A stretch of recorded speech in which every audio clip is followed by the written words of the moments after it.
Good. Welcome back to One Piece Anime Review, episode 301.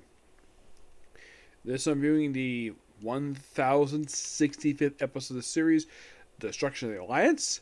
Fire up the will of the next generation. Yep, that's the name of the episode. This episode is from the entirety of chapter 1038. You think, wait, 1038? Yeah, we actually don't have many chapters left to go for this whole arc. If you're curious, there are 19 chapters left. Yeah, seriously. 19 chapters. So yeah, we're going to have about 90 episodes left to go for this arc. And I'm presuming one of the things might happen. But it looks like, though, that next week... Okay, I should also point out that there will not be a new episode next week. It will be a clip show next week. Yep, so no. Basically, one of this will be next week. Probably just new chapter of the manga next week. Probably not for an episode of the anime. Probably they want to take a week off because they don't want to catch manga too quickly. So there are many different things happening in this episode. Like, for instance, we have this samurai who's trying to run from the fire. And they're about to be crushed, and they're saved by Jinbei, and they run off, and that's it. We see Raizo and leader the Almond basically continuing their fight, and burning up, and that's it for that one. Yamato's finally reached the basement, go to her evolved form, the one basically the Minx use, freeze bombs, and basically start battling the blob creature that's popped the last few episodes. Chopper goes back to normal for the first time in, oh my gosh, I think he's been like this for 20 freaking episodes. He's finally going back to normal. Let's see, what else? We do briefly see Zoro, where he is basically bleeding from his head, and he's about to be taken by death itself. Yes, the Grim Reaper shows up here. Yes. Let's see, what else? Oh yes. Enzo, while he's running through the hallways, he gets stabbed by animal pirates. Then he's stopped by CP0, which they know who he is, and they're not here for him. They're here for the Straw Hats. And then he asks him a question, and that's it for that one. It's like things go by really, really quickly in this episode. Oh my gosh, yes. Let's see. I'm trying to think what else happened in this episode. Oh yes. We do see Law and Captain Kidd, where they basically kind of in a way... Now you might be curious though, is the episode the end of this particular fight with their battle with Big Mom? Where she hits him with multiple attacks. She actually stops Law's crew. Help them out. It seems like she's about to join Kaido on the top. And then she's stopped by Trafalgar Law, where he does a K room. And has Anastasia fire right through her, shocking her. And then eventually they lead to her stuff with, well...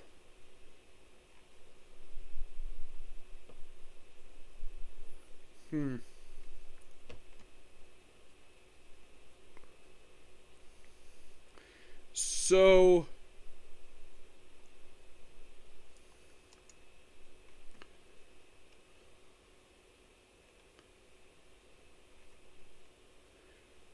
Yeah, we have roughly 2 more chapters left to go for this fight, and that's it. But she's not done just yet.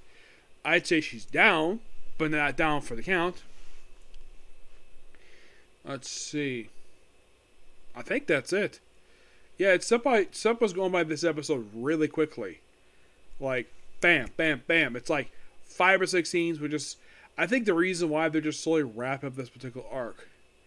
And that's the episode. It's good, but kind of this lots of really quickly this episode because we're adapting from an entire chapter. We add some stuff. I think probably the most interesting head here was the whole thing with the Green Reaper. Now,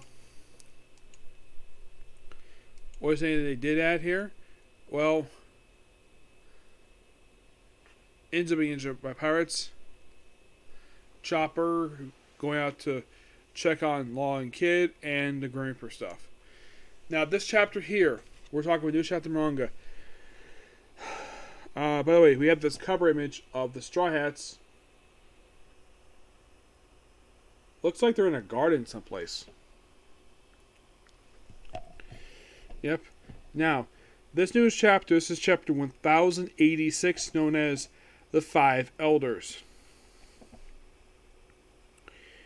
We do see Captain of the Guard, where he's basically looking for Vivi. He also asks for the king. Where is he? And the reverie is over.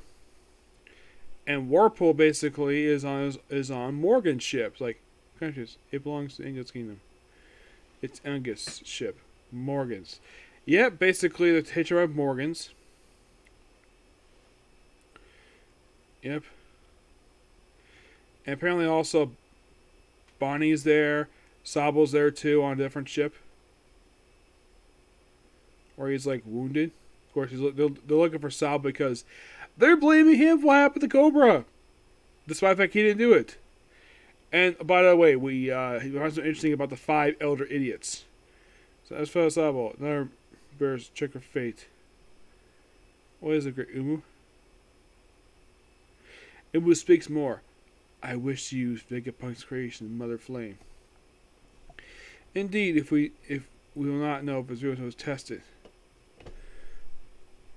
Perhaps the results of the test might influence our handling of the egghead matter.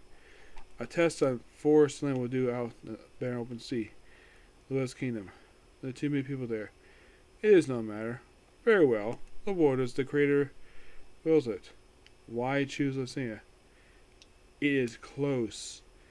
And it leads into basically what we saw before. And then we revealed the names of the 5 elder idiots. The first one, the Godhead of Science and Defense, Saint J. Garcia Saturn.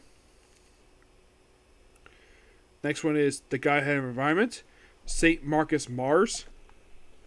Yeah, Saturn, Mars.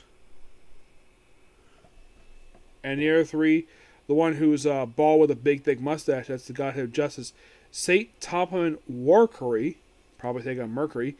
The guy with the sword, that's the Godhead of Finance, Saint Ethan Baron V. Necedro. Godhead of Agriculture is Saint Shepherd Jalpeter. And he's like, and of course, Imu is like, I desire one other thing. Yes, I desire Vivi. Why does M want Vivi? Don't know. And then it's like he was like, Rebellion Ninja Ningus. Salve the Sephiroth. Crocodile appears. It empty buffs. So yeah, the Seraphim, what looks like. These ones look like. This is a bit of a surprise. One looks like Gecko Moria. One looks like. I'm not kidding about this. Doflamingo. And one looks like Crocodile. Yes. So you have more of these things. We're like the 7 warlords. And so we finally get back to present the first time in like 3 chapters. Like the moment we land in Lucia, the people were ready. They took the king and Princess Cammy prisoner. And emerged from hiding. First I saw a newspaper and I learned I was accused of Regenson. They treated me as a hero and I wish to tell them the truth of what happened. I just couldn't do it. Not when the revolution was passion was so strong. Next the other thing was able. Yeah, basically we got no problem. And I couldn't get German Transponder Snail, which is why I couldn't send this thing back home. So a message was sent a relay call leaving port. I picked it up. It was soon on the scene. In fact, I was already at City C with hopeful recruits. And when it was on call, the vanishing of the scene happened, I presume. A horrible, and of course I think it was really horrible. The home was destroyed. What if thing would happen? What happened? And they described a giant shadow cover the sky, and the very next moment, a great shadow. Something that no natural living creature could explain. Something dark, vast thing flew over the clouds. Sabu, you said Imu earlier. That's right. Well, this is going to sound very strange, but among the first men who created the world 800 years ago, there was a monarch, Saint Imu of the Nesura dynasty. Look at this. It said it means create everlasting world. Well, some say it had to be proved. Well, some had to prove it. Some out there is living for ages and die, and ages and ages are dying. Then you're saying who I saw there. That's what I saw in there. Maybe just coincidence, but the five elders are the great authority among the ancestral dragons of the so-called descendants of gods, who can possibly lord over men like him. And there, my boys, one more wild leap in the story. If that thing you saw float the skies destroying an entire nation, it was a government weapon. Only Vegapunk could create it. Hold on, Vegapunk never built such a murder tool. Right. But what if for each weapon, if we're alive, ancient times, all like stuff. And Dragon reads this. Robin told us that each weapons are real. If the government has a possession of weapon, why not use it for now? Why use it now? And then comes the very sad ending of this chapter. We come to Mary Jo, where there has been execution of a celestial dragon, done by Saint Figurlin Garland, who was once the ruler of God Valley, aka Mary Joie. A man was executed protecting the fishermen, Saint Daquis Mesgard. Yeah, they killed him. The reason? Standing up for subhuman scum, and you sink lower than ever. I'm like, you are a complete idiot. And I think any reader probably realized, though, if Luffy goes Mary Joie, everyone's saying this. I hope Luffy punches you in the face for saying that. Yeah, I hope he punches you. I hope he beats the living crap out of you for doing this horrible thing. Oh, and the Celestial Dragons, they're cheering the fact one of their ones got killed because he dares stand up for a fishman. Yeah.